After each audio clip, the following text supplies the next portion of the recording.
আপনি যদি সত্যিই আপনার ইনকাম বাড়াতে চান কিন্তু একই সাথে ঝুঁকি কম রাখতে চান, তাহলে পার্ট টাইম অনলাইন ইনকাম এবং পার্ট টাইম ট্রেডিং একসাথে করা একটা স্মার্ট স্ট্র্যাটেজি হতে পারে। কারণ এখানে আপনি একদিকে স্থিরভাবে টাকা ইনকাম করছেন, অন্যদিকে সেই টাকাকে ব্যবহার করে ধীরে ধীরে ট্রেডিং শিখে আরও বড় ইনকামের সুযোগ তৈরি করছেন। ধরুন আপনি এখন স্টুডেন্ট বা চাকরি করছেন বা ফাঁকা সময়ে কিছু করতে চান, এই মডেলটা আপনার জন্য পারফেক্ট। প্রথমে আপনাকে বুঝতে হবে সরাসরি ট্রেডিং থেকে ইনকাম করতে যাওয়া সবচেয়ে বড় ভুল। কারণ ট্রেডিং হলো একটা স্কিল, আর স্কিল শিখতে সময় লাগে। তাই শুরুতে আপনার ফোকাস হওয়া উচিত অনলাইন ইনকাম তৈরি করা। প্রথম ধাপে আপনি এমন কিছু কাজ বেছে নিন যেগুলো সহজে শুরু করা যায়, যেমন content writing, data entry, Canva design, thumbnail making বা ছোট ফ্রিল্যান্সিং কাজ। এগুলোর জন্য আপনার বড় কোনো ইনভেস্টমেন্ট দরকার নেই। আপনি শুধু একটা মোবাইল বা ল্যাপটপ দিয়ে শুরু করতে পারবেন। প্রথম 30 দিনে আপনার লক্ষ্য হবে শুধু একটা স্কিল শেখা।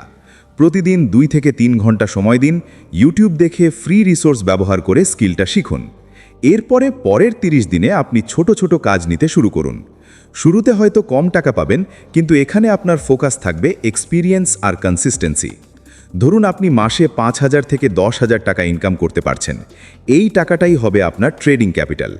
এখন এখানেই আসল গেম শুরু। দ্বিতীয় ধাপে আপনি ট্রেডিং শেখা শুরু করবেন। কিন্তু এখানে একটা নিয়ম মাথায় রাখতে হবে, আপনি কখনোই আপনার মূল ইনকাম বা জরুরি টাকা ট্রেডিংয়ে ব্যবহার করবেন না। শুধু অনলাইন ইনকাম থেকে আসা টাকাই ব্যবহার করবেন। প্রথম 1-2 মাস আপনি শুধু পেপার ট্রেডিং করবেন, মানে রিয়েল মার্কেটে ট্রেড করবেন না, শুধু প্র্যাকটিস করবেন। এতে আপনি মার্কেট বুঝতে পারবেন, ভুল করবেন কিন্তু টাকা হারাবেন না। এরপর আপনি ছোট অঙ্ক দিয়ে রিয়েল ট্রেডিং শুরু করবেন। ধরুন 5,000 টাকা দিয়ে শুরু করলেন। এখানে আপনার লক্ষ্য হবে প্রফিট নয়, বরং লস কমানো আর ডিসিপ্লিন তৈরি করা।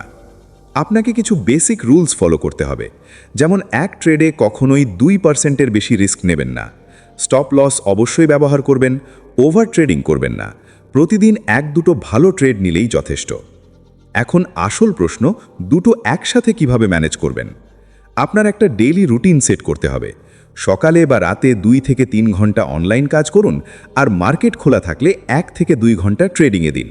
আপনি চাইলে সুইং ট্রেডিং বা পজিশনাল ট্রেডিং করতে পারেন, যাতে সারাদিন স্ক্রিনের সামনে বসে থাকতে না হয়। ধীরে ধীরে আপনার অনলাইন ইনকাম বাড়বে, হয়তো 10,000 থেকে 20,000, তারপর 30,000। তখন আপনি ট্রেডিং ক্যাপিটালও বাড়াতে পারবেন। কিন্তু কখনোই লোভে পড়ে সব টাকা একসাথে ট্রেডে ঢোকাবেন না। সবচেয়ে গুরুত্বপূর্ণ বিষয় হলো মাইন্ডসেট। অনেকে এখানে ভুল করে। একদিন প্রফিট হলে তারা বেশি রিস্ক নেয়, আর লস হলে ভেঙে পড়ে। আপনাকে বুঝতে হবে ট্রেডিং একটা দীর্ঘমেয়াদী খেলা। আপনি যদি 6 মাস এই সিস্টেমটা ফলো করেন, তাহলে আপনার কাছে দুটো ইনকাম সোর্স তৈরি হবে। একটা অ্যাক্টিভ ইনকাম অনলাইন ওয়ার্ক থেকে, আর একটা পোটেনশিয়াল ইনকাম ট্রেডিং থেকে। 1 বছর পর আপনি দেখবেন আপনার স্কিল, এক্সপিরিয়েন্স আর কনফিডেন্স অনেক বেড়ে গেছে। তখন আপনি সিদ্ধান্ত নিতে পারবেন আপনি কি ট্রেডিংয়ে বেশি ফোকাস করবেন নাকি অনলাইন ইনকামটাই স্কেল করবেন।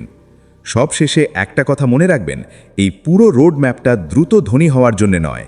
এটা একটা স্মার্ট সিস্টেম, যেটা আপনাকে ধীরে ধীরে ফিনান্সিয়াল ফ্রিডমের দিকে নিয়ে যাবে।